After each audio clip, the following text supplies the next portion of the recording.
There we are.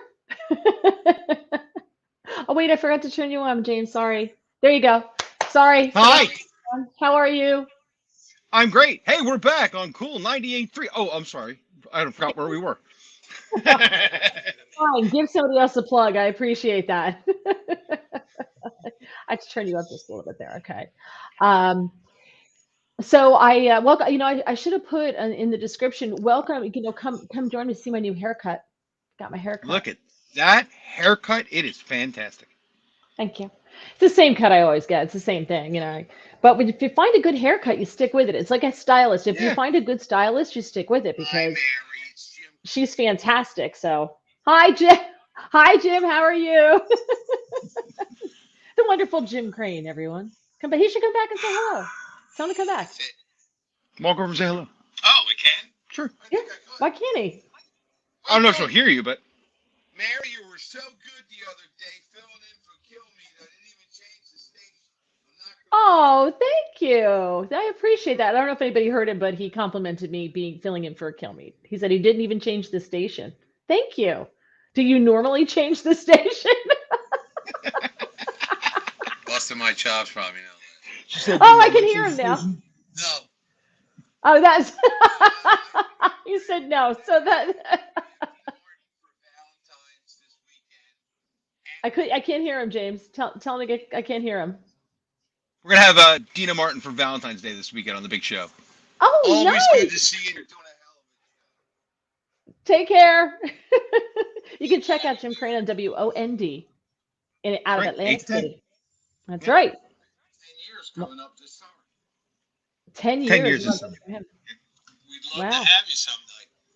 I'll work that out. Okay.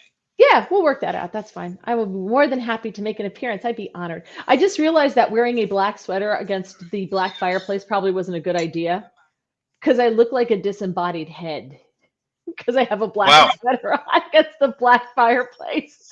I'm looking at that going, oh, I look like I don't have a body. Yeah, there. I just noticed you have really big shoulders. Yeah. My mother always said I was built like a linebacker because I have broad shoulders. She did. My mother, well, she used to say an East German swimmer. So she's the one who told me it was my father's side of the family. Because I have long That's okay. I arms feel too. Like, so when I would buy anything with sleeves, it would always come above my wrist. Like, I would have to stick my arms out and it would always like come up my arms because I have long arms. And my mother would be like, it's your father's side of the family. It's the German side. You're built like a linebacker. I'm like, thanks. Thank I you. feel like that's okay. I feel like I did face paint or something because somehow I've come out orange with little like yellow camouflage coming on. I'm a Bengals fan apparently. Yeah, Orange well, and yellow. Wait, at does that least we help? can see your face. We couldn't see you last week. So, for those of you who are just joining us, by the way, James, we are up to how many subscribers? I think we have like something. We have something like 40 some odd subscribers now on YouTube. So, yay! Woo, we're Yay! getting there. Thank Woo! you, everybody. Yeah, installment number 4. So, for those of you who don't know, that is James Rabbit. James was my producer long ago and far away on WOND down in Atlantic City when we did a show there. We had so much fun doing it. He agreed to help me out with the podcast, and I do appreciate him so much. So Oh, I love being here. I have to share a story with you before we get into the news. I like to do some news that you're probably not hearing a lot about. I don't have a lot of that for today. I just have one story, but I do have a story. I guess I have a helpful hint for Okay, cat I'll take owners, that. especially for cat owners. But I guess if you have a dog or any kind of pet. So you've been in my house when you come in the kitchen. There's the kitchen door that comes in there, right? And there's an Yeah, inlay in the floor. And the inlay we noticed was starting to get worn in the one section where we always come in because you always come in, you always walk the same path. So we decided that we needed to put like a rug or some kind of covering over it, and then only take it up when company comes so the company can see the inlay, and we just walk on a rug the rest of the time. And it's sure. good, especially in the winter with mud and stuff on your shoes and everything. So I went online and I found, I looked for indoor outdoor rugs that would be a high wear rug, and I found these rugs that you can buy that are they're made out of they're polypropylene, but a lot of them are made out of recycled soda bottles, water bottles, that kind of stuff. So I'm like, well, Sure. that's a good thing. It's good for the environment and it'll wear really, really well. I didn't know what it was going to look like, but so I read the reviews. I was on Wayfair. I read the reviews, and people seem to really like them, but they did say they're thin. If you're going to use it indoors, you have to get like a mat underneath, which is what we did because they are very thin. They're really mats. They're not rugs. They're really mats. And we got a nice big one to cover that, and they were great about it, because the first one came damaged or it was the wrong size. They say they're like 4x6, but it was like 3x5. They say, well, there's difference with shrinkage. I'm like, no, if it's 4x6, it should be 4x6. Anyway, long story short, we get one. So the floors in that part of the house, because it's an addition, are heated. Best thing ever. If you are ever doing any kind of work, heated floors, best thing ever. And if you have cats and dogs, they will love it because our cats never move all winter. They just lay on the floor like they're, roadkill, and they don't move. You have to walk around them. You have to walk around, where the hot spots are. So the problem with heated floors is that things dry very quickly. So I came down yesterday from in the morning to get my coffee and feed the kids and stuff. And my husband had already left. And there on this mat, somebody puked up a fur ball. And it must have been right after he left because there was a lot of food. It was mostly food, And so I look at it, I'm like, oh, well, at least it's on the mat, right? This is good. It's on the rug. Problem is, it's heated. So it has dried in the 3 hours from the time my husband left to the time I got downstairs. Now, the good thing about these things is you can take them outside and hose them down, but it was freezing yesterday, so you can't take it outside and hose it down. And the hose is turned off anyway, so that it doesn't freeze. So I had to get there, and I, you scrape it up, but it's in all the little woven sections because it's woven and it looks like a rug in that sense because it's this plastic that's woven. I was there, I kid you not, with a toothpick, scraping cooked cat spew out of the rug to get it out of the woven fiber. And I'm just sitting there and I just think to myself, whenever things like that happen, I'm always like, I wonder what Bon Jovi's wife's doing today. Yeah.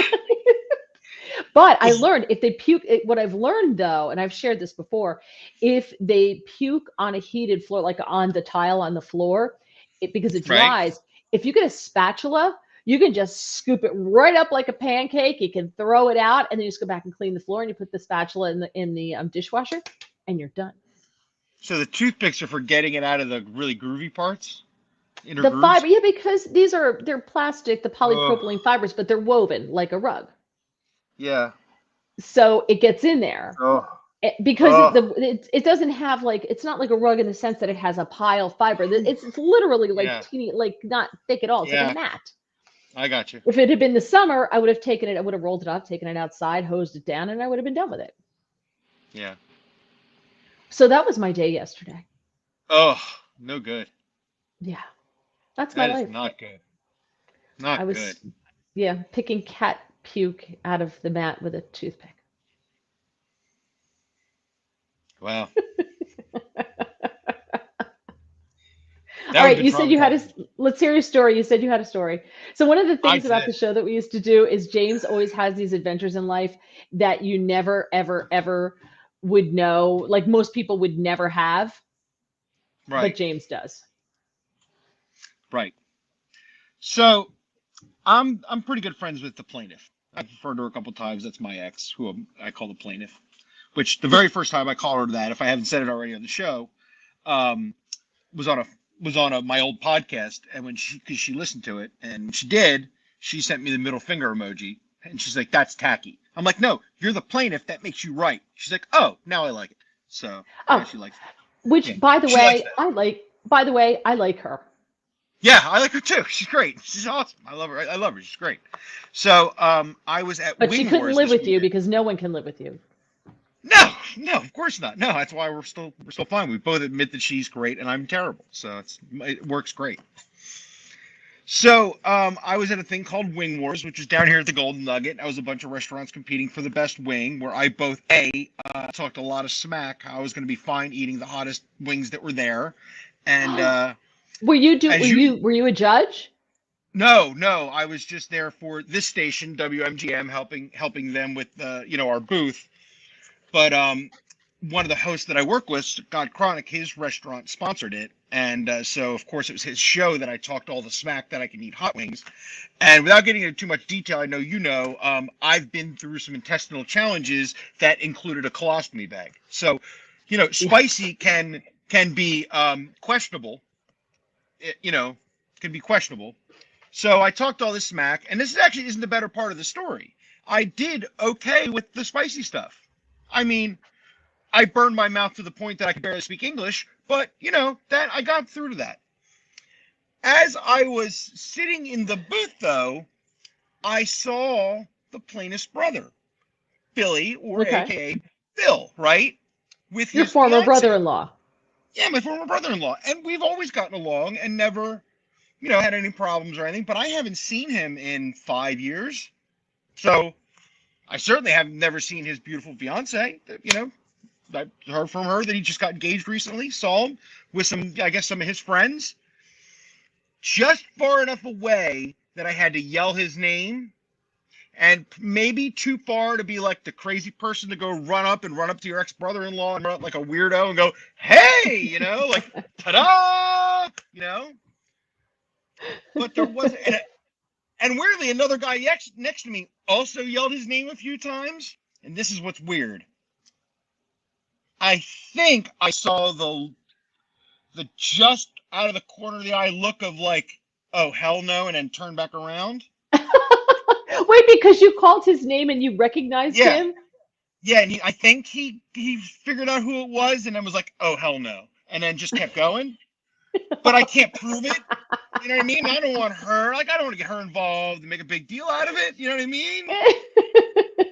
But I was wondering, like, should I go up to him or should I not? Like, So what did you do?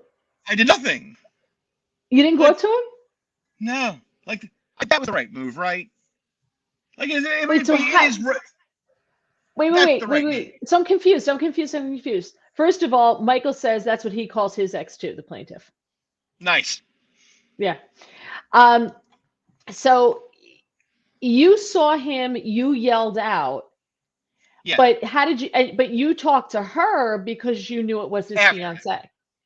Yeah.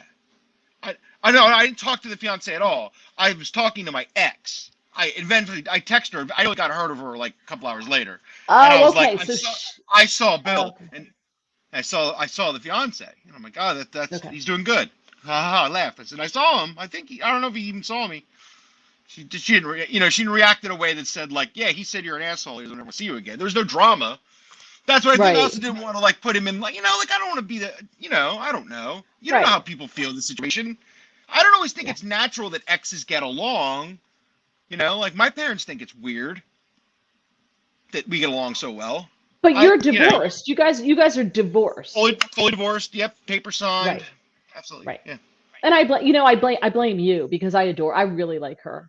And you were high maintenance for quite a long period of time there. And you do make poor decisions. She was the best decision you ever made.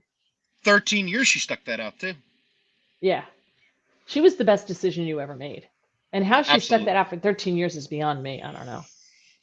No offense. I love you. No offense from me at all. I love you. Could never live with you. No. Notice I'm not dating anybody now. I wouldn't put anybody else through this nonsense. Yeah. I can imagine putting somebody through this. Yes. Yeah. Well, it's hard to date when you live in your parents' basement and you're how old? 40 something? 48. You're 48. It's not even.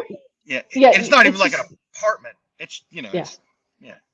There's no separate entrance. Yeah. No, I rent a place from them downstairs. And you don't get it. It's my own place. I have a separate key. They've got to use a lock. It's not like that. That's not happening. I just live there. Yeah. So you can't even, if you want to bring somebody home to mom, you have to literally just walk her through the front door and introduce her to your parents, then take her into the basement. Yeah. And at your age, she's probably going to have kids. Right. I'm going to have to hope the pillow doesn't kill her. Just keep the noise down. It's sad. All right, let's move along. Do you have any other stories other than your former brother-in-law pretended like he didn't see you, which is hilarious. Well, I could tell you a week late that I did almost die twice. So, yeah, okay, I'll tell you real fast. I'll make it fast. When we Okay. had the storm a couple weeks ago, Yeah, the last week. Wednesday Yeah. before that storm, I was going Yeah. down here where I live by the Atlantic City Expressway. I work in, near outside Atlantic City, and the craziest almost accident happened to me. I'm coming where the expressway and what's called the Blackbird Pike meet 42, where they almost end heading into Philly. Right. And that's about 6 lanes right there, right? So right before they merge, I looked at the guy to my left, and he is just spitting out to meet a car that I realized was just in a car accident because I could see it was all dented, right? And as I see that and look in front of me, I realized I just saw two cars that had just bounced off each other because they were in a car accident, and I went right in between them. Over the glass and whatever was there was still smoke coming from the cars, as did the car that was right behind me. And I was like, holy crap. Like, So I was it mean, icy? Was it icy? Was it all ice? Is that no, what all the accidents no, were? but it was just cold and late. I mean, at least I didn't That's realize it scary. didn't seem icy there. Yeah, I actually went over, there's no bump there or anything, but I actually went over like the white line that kind of center divides it there. Wow. Yeah, it was just dumb luck that I looked and quickly hit and just saw it. Luck, complete luck. Me and the guy pulled Wow. up next to me. I didn't even know the etiquette there because I didn't actually see the accident happen, so I wasn't a real witness. So I'm like, I don't have to Right. stop in my mind, right? By the time I had Yeah. thought it out, I was 3 miles away and I was turning back around, but the car next to me Wow. that was behind me, pulled up next to me. We both looked at each other like, whew, Yeah, it's scary when uh, you see those things like that, or you get that close yeah, to it. It is really scary. It really jars yeah. you. Yeah, their airbags hadn't undeployed. Like it was like almost in slow motion and fast at the same time. It was just like, it's So really when creepy. was this? What was the second near-death experience? And the fact that you The have two in actual 1 week is frightening. the Friday, the whiteout day, the big snowstorm night, that big we all had Yeah. that giant massive storm. So Hmm. I stayed in this building until 10:30 because we want to have everybody out for the weekend. So we had all the weekend. We programmed all the stuff so it could be completely automated, right? So me and another friend stayed here till about 10:30, and they said it's not going to get bad till midnight. So we looked out at 10:30. It's snowing, but it's not bad. I got to drive from all the way back to about Philadelphia, right? From here. So I get out of here, not bad. I turn out onto the Garden State Parkway. I'm headed north to the expressway. Still, it's coming down sideways at me, but it's not that bad. I turn onto the expressway. Now it's coming at me, and I'm like, well, it's snowing pretty good. I don't get 2 miles down the road. I'm only driving 45, and now I know what the word whiteout means. I've driven in Oh whiteout one yeah. other time in my life in the daytime in whiteout conditions, and that sucked. I mean, that was horrific. And that was to central Pennsylvania from here to go pick up a buddy at an airport. That was a ridiculous story, but that was in the daytime. This is white out from all the way across the road. All I see is tree Yeah. on one side and tree on another. There's no tracks in front of me. It's just white and white coming down at me. I'm doing 20 miles an hour, and at some point I were here. Okay, now I know where the shoulder is. That's all I had. It was crazy. And then this is where I thought I was going to die. I thought, oh, I must have missed a Reaper before. I guess he's angry. Now he's coming for me again. Because all I see behind me are tall lights coming at me. And they're on either side of me. Well, actually, I'm to the right. So they're really kind of coming straight at me and to the left of me. I realized I Okay. want to be in between these lights, right? So I get myself to what's now the middle of this pack of lights that's coming at me at exorbitant speed. They have to be doing 60 or better because I'm doing 20. And they're doing crazy speed catching me, right? I'm almost to what's like the rest stop that's on the left there, the toll plaza left stop on the expressway. Uh-huh. I'm just about there when they rip by me, right? I guess they're trying to stay in each other's tracks. It's a pack of like 4-wheel drive trucks and 18-wheelers. And Oof. they just zip past me. And like, if you know anything about like how they talk about like the Autobahn, how all those accidents happen, it's somebody doing Hmm. 90 and somebody doing 40, and it's one little Right. slight turn and piled up cars just go everywhere. I'm like, this is how I'm gonna die. I'm like, all right, Jesus, we're coming. Here it comes. This is the one. I knew it. I knew when it And was did just a warm Jesus up for did today. Jesus say did Jesus say to you, "Oh, sure. Now Now you come to me. No, I think you said you're talking to the wrong person. You're going to the wrong place. I don't know. You're knocking on the wrong door. Yeah. Oh, geez, that was my fault. Oh, hold But on. yeah, no. So I didn't die there, and the rest of the good. drive was thankfully uneventful, if not, white knuckled. But yeah, I lived, and That's here what I am. people don't understand. And I want to get to the news. I want to move on.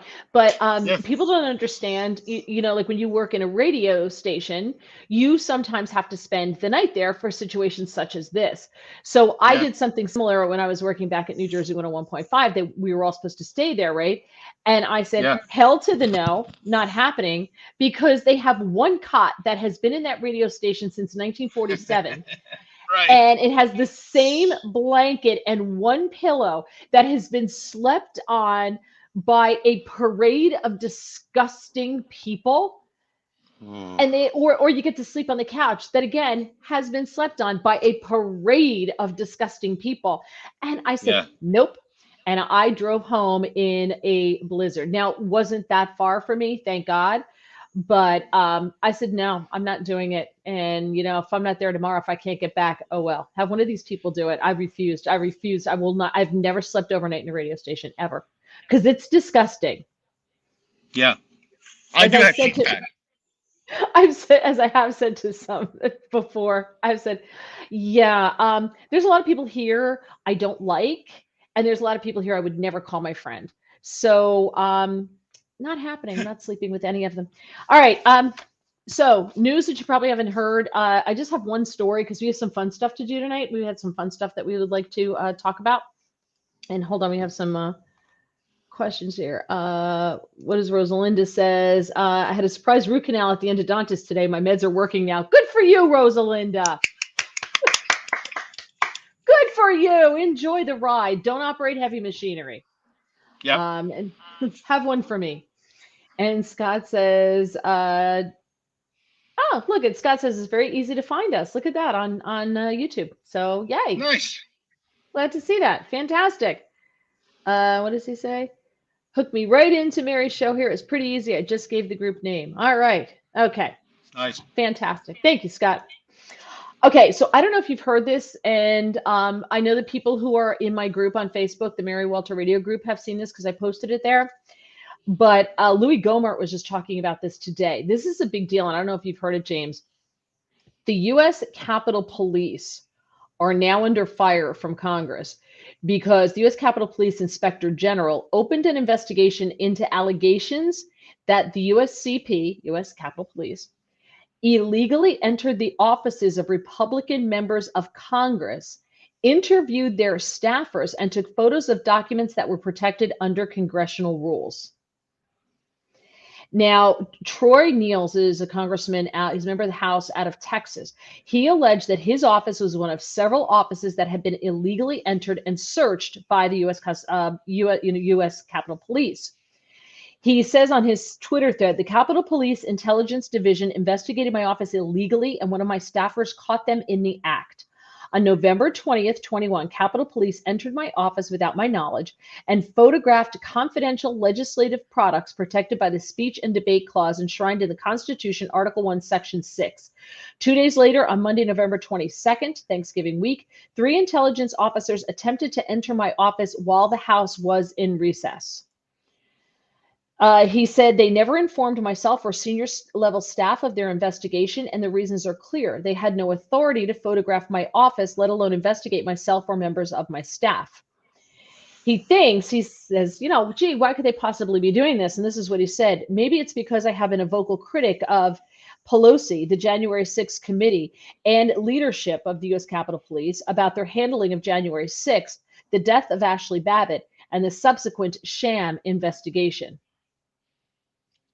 Don't they technically need a warrant of some form as Capitol Police? Not even with a warrant. Chip Roy out of Texas commented and said, this must be investigated fully and there must be consequences. Who knew about this and when did they know it? Now, the chief of the USCP is Thomas Manger. He wrote a letter to 7 lawmakers and he denied the allegations that the search and seizure of documents and other information from Republicans was illegal. He marketed the Inspector General investigation as a safeguard. You know, whenever they do this, they're always doing it to protect us. Did you ever notice that? Whenever the left does something and they get caught, well, we were doing it to protect you. Remember, 14 days to flatten the curve just to protect you, just to make sure everybody Right. is safe. This is what they do. Right. Yeah. In the letter, he said, "While I'm confident in our methods, I'm asking the USCP Office of the Inspector General to review the programs related to these security assessments to assure both this committee, the Congress as a whole, and the public that these processes are legal, necessary, and appropriate." So they're going to investigate themselves. Right. Why am I pretty sure they're going to find nothing wrong? Yeah. Well, that would make Yeah. no sense. Now, this request came after Troy Nels found them snooping in his office. He caught them snooping in his office, and Oh, we're just cleaning. We're just dusting. Yeah, We're cleaning here. We'll read. Well, look, Organize your files here. see what this Facebook user says. Washington Capitol Watergate criminal behavior. He went on to say, this is to the chief, Thomas Manger. The USCP is sworn to protect members of Congress. If a member's office is left open and unsecured without anyone inside the office, USCP officers are directed to document that and secure the office to ensure nobody can wander in and steal or do anything else nefarious. The weekend before Thanksgiving, one of our vigilant officers spotted the congressman's door was wide open. That Monday, USCP personnel personally followed up with the congressman's staff and determined no investigation or further action of any kind was needed. Now, I can tell you, he posted on Twitter a video of the door, and you show it. They had a staffer walk to the door, open it all the way, and push it up against the wall. And when you walk in, it closes by itself. And he's saying, how could the door have been left open? The door couldn't be wide open because this is a self-closing door. Right. You open it up all the way and you walk in, it closes all the way by itself. And the Twitter comments, it's so funny because now the left is defending the police all of a sudden. The people who want to defend the police are defending the police. They're like, how do you know it's the same door? Maybe he had it replaced. I'm like, for purpose of the video? I don't even know if you can do that. I mean, it's a random universe. Sure, maybe he had it replaced. Yeah. No case investigation was ever initiated or conducted into the representative or his staff.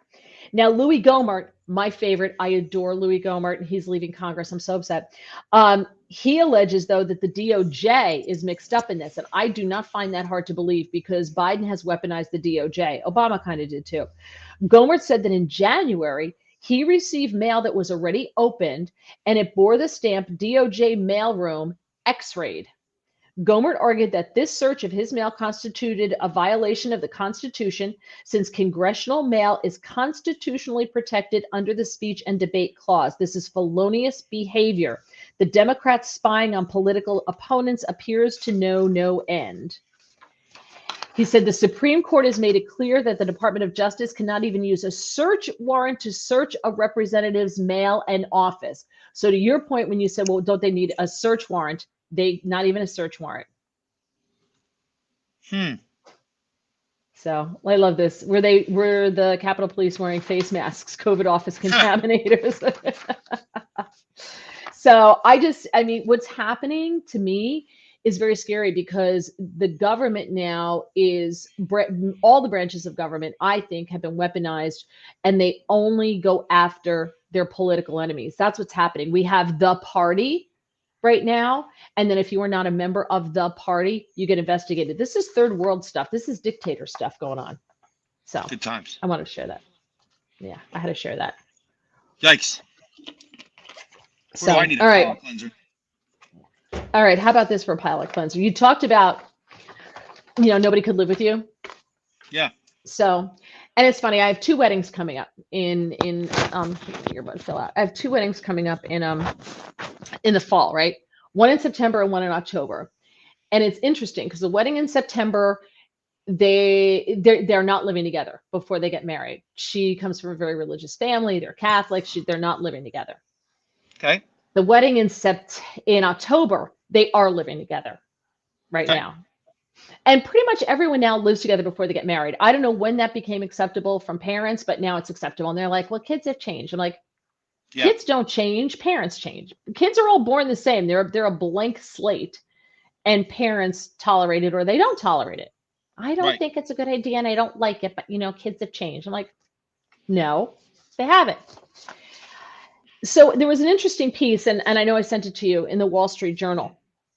And they studied people who get married, because the conventional wisdom now is you get married, closer to 30, like, 20s or when you get your job. And I like that because when you're in Yeah. your 20s, you get out of school or whatever it is you're doing, you launch your career, whether you went to a VOTEC or you went to college or you're in medical school or law school, whenever. But you usually do that in your 20s. You move around a lot, you make a lot of decisions, and if you're married in your 20s, I think you're going to make different career choices and maybe not move or do those types of things and take opportunities that you could if you weren't married. So I like the idea of your 20s being settling down, figuring out where you're going in life, doing all of that, and then you get married like in your late 20s, early 30s, right? Right. And they found that the median age now for the first marriage for American women is now almost 29 years old, and for men it's 30. Makes sense. Now, when I was young, when I was, in my 20s, my father flat out told me, if you're not married by the time you're 27, we're not paying for the wedding because you'll be too old. So there's Wow. that. And I was not married. I snuck in 3 days after my 29th birthday, I got married. And my father wasn't going to pay for the wedding, and my grandmother had a discussion with him. So there was that. And so he paid for the wedding. Okay, and it goes even higher than that with people who have at least a college degree getting married in their 30s. Now, a sociologist found out of Utah, University of Utah, found that women who got married what's considered now too early in their mid 20s or earlier were more likely to break up than their peers who married close to age 30. But it had to do with whether they lived together before marriage. So if they lived together before marriage, they were more likely to get divorced, especially if they got married in their 20s, than if they didn't live together before marriage and got married in their 20s. And overall, people who live together before marriage have a 15% higher divorce rate than people who don't live together before marriage, regardless of age. It seems And I thought that was counterintuitive, so but interesting. my data would prove that out. So Right. Well, you lived together before marriage, you guys? yeah, let's go. I forgot. Did I Yeah. know you then? No, we No, were you were married when you married know. then. We were married Yeah, then. so Yeah. I was married there. Yeah. Yeah. James says marriage is about understanding what irritates your spouse and using it strategically. Brilliant. I like it. But see, and then they go into the reasons as to why that is. But my question is, why do you think that is? And what do you? Because I don't think living together before marriage. I think if you're older, like if you've already got like a marriage under your belt or you're in your 30s, I kind of get it why people do it. But I watch Judge Judy, and I will tell you, Judge Judy says all the time they get these couples who were living together, and they wind up in front of Judge Judy because this one didn't pay for this, and this one was cheating, and blah blah blah blah blah. And she's like, "You're not married. If you aren't married, you don't have the legal protections as if you were married. So if you want to play house, that's fine, but don't come in front of me in court and expect me to rule as if you were married because you're not. So you don't have the same legal protections." And I kind of think there's a reason why grandma and grandpa did it in the way they did, in the order in which they did. Right. They dated, they got married, they dated, they were married for a couple of years and then they had children. Now people have kids and it's totally fine. We act like everything's, it's totally cool. You're having kids before marriage. Okay, that's cool. Yeah, we don't even know if we're going to get married, because we don't want to get divorced. But you have a child together. That's a bigger bond to that other person than marriage, because if you get divorced, you never have to see each other again. But if you have a kid and things go south, you're bound to that person for life because you're going to have that child in common. So grandchildren, the whole bit. And so that reasoning makes no sense to me at all. Yeah. Yeah. Your child's not like a dog. No. I mean, it's not like an animal. I mean, you can get divorced and have an animal between you. That's not going to last forever. This Child, is you're true. exactly right. Is definitely gonna. I've watched marriages I know, or couples I know that have kids that dissolve, that are just toxic beyond all belief. And not being married just made that so much worse, because then they don't even have any kind of like family sort of thing bond either, right? Sometimes when you're Yep. married, your families have some kind of bond together too. So you have Yep. that family support in common. And when you're not married, you might not even have that family support in common. And then Yeah. it becomes a real nightmare. I know some people who like are your age who are living together, have no plans on getting married at all. And that's fine. I Yeah. mean, if you want to work it out and you understand the legal ramifications of that, especially if you mix your money, which I think is a horrible idea, but if you choose to do that, as long as you understand the legal ramifications that you're putting the situation you're putting yourself in, and you're going to have papers drawn up as far as, I guess executor, if there's a death, inheritance, that kind of thing, because that person doesn't automatically get your money because they're not your spouse. I, So I there's a lot that goes into it. I know it's borderline getting into another topic, but I felt it crossed the same area. I just feel like for where the modern world is, I felt like there should be a way to leave marriage in the religious institutions, what we call marriage, and the government should have this other thing that people can make a contract for. This way you don't have the things that people are worried about, like the gay marriage problem or the polyamory problem. That could all be solved in a government taxation way, that there's just this other common bond thing you can do, right? I thought that could be the government way of handling it. Because then Well, there's no, because government doesn't have to deal in the morality of it. And then nobody can bother churches, and they can ban or do whatever they want. And the government doesn't have to get involved and say you can or can't do this. And people can't tell churches what to do, right? That's why it's completely separated. I hear you, but you have that now because you can go down to the courthouse and get married. Right, but you see what I'm saying? I mean, the government could treat this kind of what we're calling it, really like a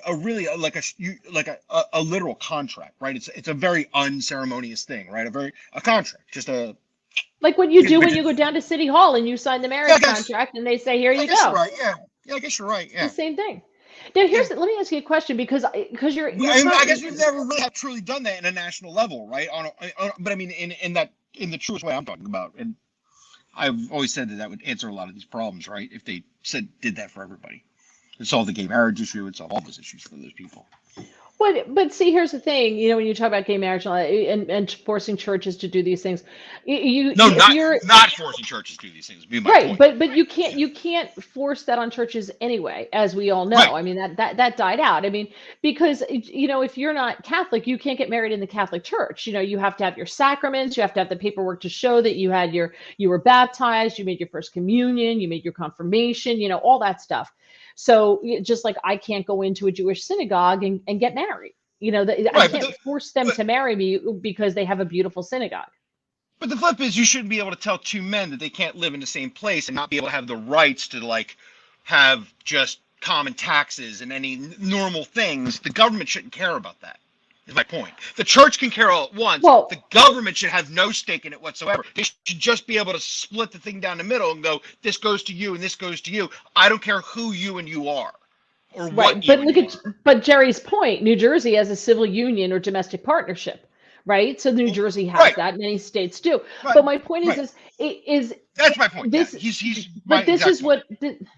But this is what happens when politicians use laws to curry favor with certain groups, right? Like, why do 100%. we pay people? Why do we pay people to have children? I don't understand why we pay people to have children. Why do they get $3,000? Yes, flat tax right? Is where it should be. Don't pay people to have children. Absolutely, it's crazy. Right? Crazy why do things. they get a $3,000 a year tax deduction? Credit rather, for every kid they pop out. Why is that? Hell no. That doesn't make sense. Like, why? But this is what happens. Now, marriage came about back in the day to, make someone responsible for the kids, so that the men just weren't running around fathering all these children and nobody was responsible for raising them and taking care of them, right? So that's where all of this started. So I blame men. It's a good way to look at it. Tied that up with a bow, didn't I? You really did wrap that up nice. Hard on wrap that bow. But what is the benefit to not getting married? like living together, not having a domestic partnership, not filing for anything legal, being married, say like in your church or your temple, because in New Jersey there's a large Hasidic population, and they get married in the temple, but they don't get married legally. And so what is the benefit of that? I don't know, because then they Well, lose there's all rights, right? They're only married in the eyes of God, but they lose all the rights to property, all the benefits of property rights and the benefits of government protection of Yeah, but marriage. but see, most of them, from what I understand, the temple buys all the properties in the surrounding area, and then they live in those, whether they lease them from the temple or something like that. And that, because the religious organization owns them, they don't pay taxes. Okay, See? so I mean that's the win then. So that is the win. They're I not paying don't know. I taxes. don't know what the individual win is. I don't know. I mean, Craig this says I'm is very 60. male dominant. Yeah, I don't understand. As close to commitments. Craig should get married. By the way, I know Craig, the guy who commented here. I know Yeah, him. He is such a catch, ladies. I'm just telling you. I don't he's got understand puppies. him. I don't know. Yeah, I know. The government doesn't see them as kids, but future revenue from to steal from. Yeah, Um, I buy that. if a person has 5 wives, they can have 15 kids in just a little over 3 years. Yes, they can. Don't know why you would want that, but knock yourself out. Because speaking of, not to go on a tangent, but to what Scott just said, I'll put it back up. 5 wives gonna have 15 kids in a little over 3 years. I don't watch this show, but have you seen the show Sister Wives on TLC? No, I've seen it here and there, but So like he's got like 5 wives, and they got run out of whatever state, Utah or whatever state they were in, and they had to go to Nevada, and they were living yeah. there because it's all falling apart. Like the first wife left him. She's done. Now one of the other wives, she's done. So it's all falling apart on him. It's pretty, it's They need to not funny. show I the hate to other say way. it, Yeah, it's not it's funny. not funny, but it's interesting to watch how these plural marriages work out. And why do you never see a woman with 5 husbands? Well, yeah, there's definitely polyamory the other way. There'll be a show the other way eventually. Trust me. There'll You be. think there'll be a show with a woman with 5 husbands? Oh yeah, and there'll be a a they them in there too. There'll be a nice little mix in there. You'll see. There'll be Yeah. some bridges. Yeah, I it'll be don't a great show. Yeah, I don't want to. I don't want to have 5 husbands. One's enough. I mean, that's enough trouble. No offense, love you, honey. Um, but no, I think women are smarter than men when it comes to that. That's just me. I think that would last way less than one guy with 5 wives. Yeah, because I think one woman would definitely get sick of 5 dudes way quicker. You'd be Yeah. like, I am over this really quickly. Yeah. I'll keep you, and you four gotta go. All right, I got one more thing. One more thing I want to All share, right. because since we got off on a tangent, so we've gone in a different direction. So, No, which us often go on a happens. tangent, Mary. Stop that. Come on. Can't believe you We said you were on a always go on a tangent. tangent. So I have to tell you, you have to watch this show, Married at First Sight, since that seems to be a theme through our show tonight. Married at First Sight. So it's Married arranged marriages. first sight. Okay. Oh, Jesus. Okay. No. But it's really interesting. What they do All is right. and this is like season 12. Whatever the latest is, this latest group is so good. So if you're going to watch it, I'm not going to give a lot of it away of what's happening, but I highly recommend you watch it. They're only like at episode 6, 4, something like that, 4, 5, 6, something like that. So they get these experts. They go to a city. Right now they're in Boston, and people who want to get married, who are single and they want to get married, and you apply to go through this process. And they have a spirit pastor, Pastor Cal. I can't remember his name. It's Pastor Cal. They have Dr. Pepper, and then they have this other woman. And so one of them's like the sex expert, the intimacy expert. The other one's like the sociological, and then you got the pastor, right, for the spiritual Okay. aspect of this. And they apply, and then they narrow it down. They talk to everybody, and they get pictures and everything, and they figure out who, after interviewing all these people, you submit videos and all this stuff. So they slowly but surely, whittle these people down to a group, and then they go and they go to their houses to see how they live, right? And Okay. they go in your drawers, they open up your refrigerator, they like Wow. go into everything, right? And they want to know where the sex toys are and stuff, and they're like whipping them out. I'm like, oh my God. And then after they go to the house visits, they all sit down and they talk about the different people that they have and who they think they can match up and why they think this one would be good with this one. And they really go through this whole process. And after 12 seasons of this, they've gotten it down. And sometimes they do really well. Some seasons they match like 5 couples and like 3 of them flame out, and 2 of them make it. Hi, Paul. Paul from Naples. Hi, Paul. Hello, Paul. Uh, did you see what Jerry says? Tangential thinking keeps it live, and you never know what kind of crazy comments James will come up with. That's why James is here. So anyway, so this season, so they do a good job, and they put a lot of thought into matching these people. So they don't know who they're going to meet when they get to the end of the aisle. They give them 2 weeks. They go out and they have they search for their, they shop for their dress. He gets his tux, blah blah blah. They go, they have their wedding day, and they do all the couples like in a span of 2 days or whatever. They all get married. They have a reception afterwards, and now they know better. Like the first season, they really kind of left them on their own. Now it's much more involved, and so they go through this process, and then they go on a honeymoon. But all the couples get to meet each other. All the women meet each other. All the men meet each other beforehand. All right, so the women don't know who the men are. The men don't know who the women are, so they won't know who they could possibly be matched up with ahead of time. And you walk down the aisle, and you say, I do to this person.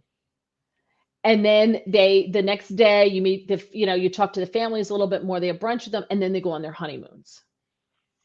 And you follow and they get together with the group, so that because they're all going through a weird experience.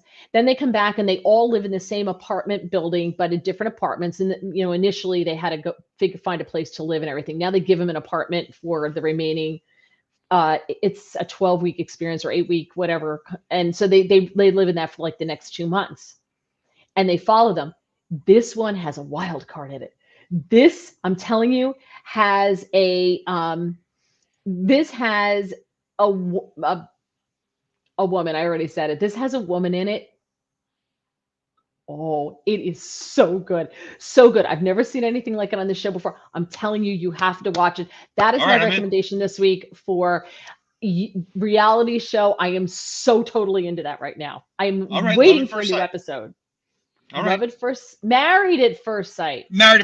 Married at First Sight. The latest season. And since you've never seen it, Netflix or TLC? TLC. I think it's on TLC. I think, or is it? It may be Discovery. Hold on. You could binge watch. Yeah, you can just get it on. You can get it on demand. It's Married at First Sight. I think it's Lifetime. Lifetime. Okay.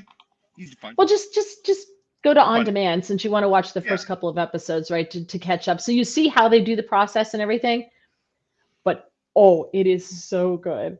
So since we talked about love and marriage this episode, this installment of Life with Mary Walter Radio, the podcast, I decided to stay away from more politics since we talk more about marriage and things like that. Or lack of marriage in some cases. Or lack of marriage in some cases. Sorry. Hey, James is available, ladies. He's 48 years old and lives with his parents and has a history of making bad decisions, but he's very fun and you are a good guy. You have a good heart, Oh, can I just say one more thing? Going back to the study about living together before marriage, one of the reasons they think that people who live together before marriage have a 15% higher chance of divorce is they tend to be less religious. Huh. People who are religious will not live together before marriage. I thought that was pretty interesting. Paul's one of my friends was on Say Yes to the Dress. She married a guy she never met. First time they met was on the show. On Yes to the Dress? I've never seen it. I was on Say Yes to the Dress. I was the first bride for Say Yes to the Dress. Before it was Say Yes to the Dress. Really? Yes, it was. How do I not know this So story? you didn't know this?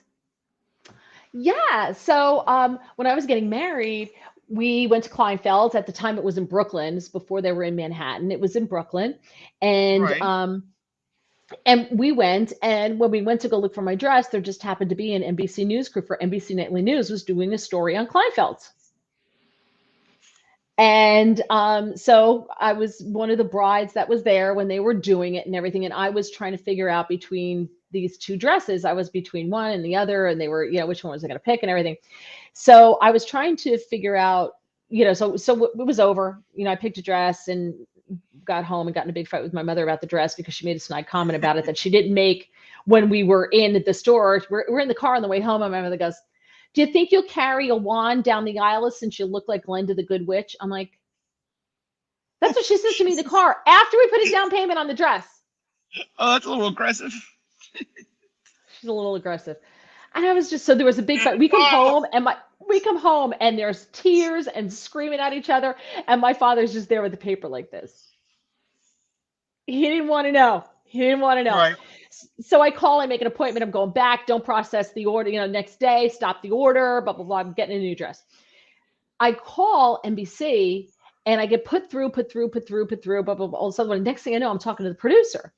So I asked him, I said, when is it going to be on? He goes, oh, which bride were you? And I told him, and he goes, oh, did you pick out a dress? And I said, yeah, we finally settled on a dress. He said, oh, which one? I told him. And I said, but my mother decided she hates the dress. So we're going back. He's like, well, when are you going back? And I told him when I'm going back. He goes, oh, do you mind if we come with you? We were looking for an angle. We could just follow you. And I'm like, okay. So Why not? I went back to Kleinfeld's with an NBC News crew, and they followed me buying my dress. And I That's was on awesome. the I was the NBC Nightly News story. So That's I great. was technically the first to say yes to the dress bride, and I sent the video to Kleinfeld's on our 25th anniversary. So you were like the pilot episode essentially. Kind Yeah. of, Yeah. yeah. Except I had a much longer segment because it was all me. Yeah. I mean, there were some. They showed other brides and looking for their dresses and stuff, and then like they go, and then there's the indecisive or something, looking Yeah. for the dress. So Then there's this that was woman it. with her crazy mom. But you get really good service when you bring in NBC News. We were there for 5 hours, Get really good service. Yeah, yeah. and my mother's gown that she liked. There was only first of all, I was the first bride to wear my dress. It hadn't even been seen, wasn't even in magazines yet, and they flew my mother's dress in from Boston for her. Some gals have all the luck. I don't have that kind of luck anymore. I had all that luck in the early part of my life. Now I got nothing. Now I get all the cat puke out of the mat with my Mm. with the toothpick in the morning. Right. So yeah, oh, there's the phone. Hold on. Oh, hubby says we can load the video. Where is he? He said we can load the video to YouTube, or I can set it up to play on the show. Oh, okay, we could do that. We could do Oh, that next nice. week if you're bored. Yeah. And yes, she married a guy she never met. They were married for about 6 months. I'll find out the episode if you're interested. Thanks, Paul. Yeah. Yeah, that's pretty cool. That is very cool, Sh- Paul. Yeah, we'd love to find a little more about that. Wait, and That's who? neat. That's from your buddy Paul. Yeah. Wait, Paul? Are they still married? They were married for about 6 months. Okay, so they were only married for 6 months. Hmm. That didn't work out. I think if Yeah, you see, go through it, right? They were married. It says they were married for 6 months. So I guess that didn't last past that, right? that's got to be hard. Any of those shows where they just throw a couple together and you're like, oh, I guess we're just going to be married now and do married things. Well, That's there's our got to be answer. hard. Hell, Hell there's our no. answer. Hell no. Hell no. Yeah, yeah. I guess we understand, Paul. Yeah, it makes a lot of sense. Okay, so another tangent. Sorry, I keep ending this show and then I keep going. Yeah, Would you at your age, right, and knowing where you are now, would you allow your parents to pick a partner for you? they wanted to all the time. They are constantly like, hey, we met a girl at church. She would be perfect for you. And I'm like, Yeah. are you going to bring her back to the house tonight so I can hang out with her? Yeah. And that's usually where the conversation ends. They're like, oh, yeah. Why? They're like, no, Oh, you should date more. Yeah. oh, because you live with them. Yeah. I'm like, you really should date more. I'm like, yeah, when I move. So But they want to fix me Paul. up all the time. Yeah. It'll post it. So okay, so let me ask you, what is your end game? Are you just gonna stay single till they die and you get the house like squatters' rights? Is Um, that pretty much what's I don't happening? know. I don't know. I mean, this could be another show topic for another night if you want to set this up. But I don't know what it would take me for me to really want to date. It's a tough thing. I don't know. You have to have the drive to want to. You know, I've met a couple of Okay. girls that I find really interesting, but I've never pulled the trigger. I never pulled the like, hey, we should do that. Maybe it would be being out. Maybe that's the final holdback. Yeah, maybe you But I should. but I find a lot of flaws in the holes in the logic. Like I think I'm still very invested in like wanting to make it. You know, if that makes some sense. So I think that's much easier single than it is when you have somebody around you. I'm really free to not have to like think about spending money on other people. If I don't make $1 million, it doesn't matter. It's me. The minute I put this Right. on somebody else, it's a big burden. You know, they have expectations of wanting to take trips and be have cash thrown at them, and I can live easy like by myself. I'm not affecting anybody. That's true. That's true. Hold on one second. I'm just looking something up because No, that's somebody okay. put something up here and I don't know what it means. They So can before pick I them, put it, but they can finally say it's. no. There's something else that I haven't put up on the screen because I'm not sure. That's all right. I was reading what Scott had put up too. Yeah, let me just see. Hang on one second. Let me just No, keep it's okay. talking.